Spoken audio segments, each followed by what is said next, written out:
1870 dipegat ultimatum oleh Belanda. Diuputun memandum perang bendera Aceh di seluruh Selat Melakanya. Diutarik memadu 500 boh kapal perang katanya. Aceh kan memiliki 500 boh kapal perang di Acehnya. 2 boh delegasi pekan kapal layar Acehnya jauh Belanda.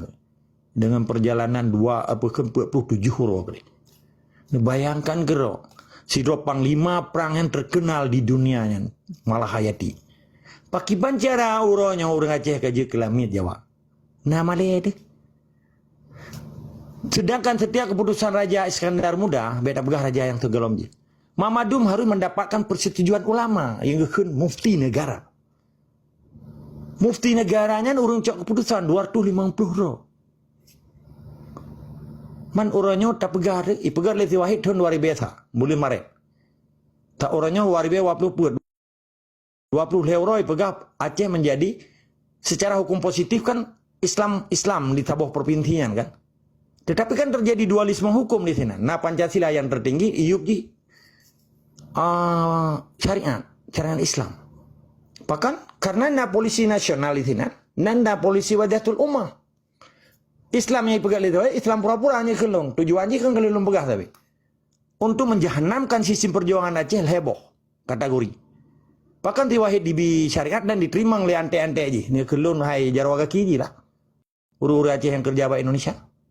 Diterima belah-belah tapi kan tuntutan getanya Indonesia getanya itu biar awan yang merdeka beli ganggu getanya tetapi ditungku-tungku yang kerja banyak peke mui berje hana MPU berje mui Acehnya diterima pada kos hana hidup politik korban politik wahid pi atai sangai kok aja tujuan ibi syariat Islam kena untuk cerita tentang dua nangro Aceh yang federation Mamadum kalian kerana perjuangan Aceh waktu sangat wahidnya luar biasa sampai wahid geroh diakui kan pertemuan yang lompegat tanggal 5 bulan 5 tahun 2000 halam pernah Presiden Indonesia segalom di Soeharto dan Soekarno diakui perjuangan katanya dan Soekarno kalom kan tapi Soeharto 22 tahun hanya diakui Aceh merdeka malah dituduh dengan gerakan pengacau liar Santiro macam-macam dengan tuduhan makar lah,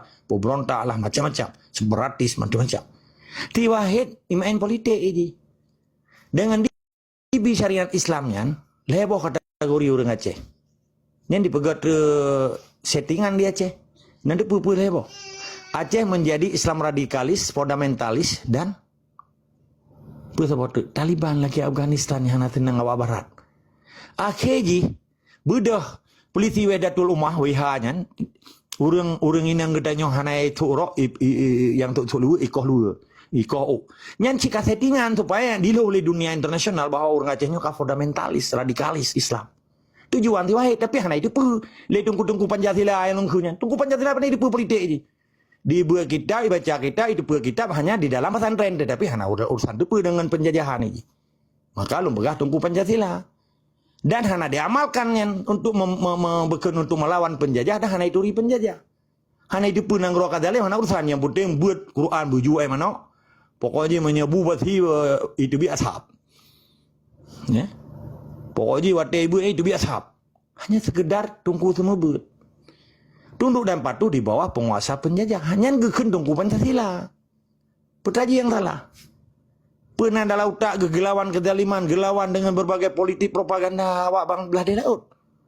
bendera gop tentera gop hukum gop nepi gop kan buat saja yang penting nemiat itu perahnya nyan nan jalan semikir mana zaman kala lagi nyandengku bangga kala le ulama Belanda kafe kulit putih belah di laut cok perang Petro urangnya mana kalau ulang lomnya referensi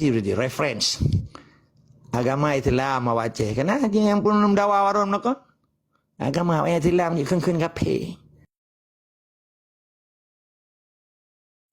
kulit saban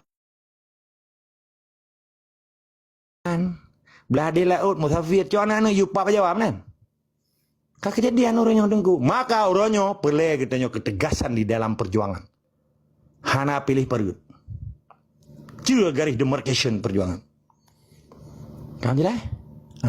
Perkara Raja Acehnya raja yang paling adil di muka bumonyo, Kelumpujo. dan dipuja oleh dunia-dunia barat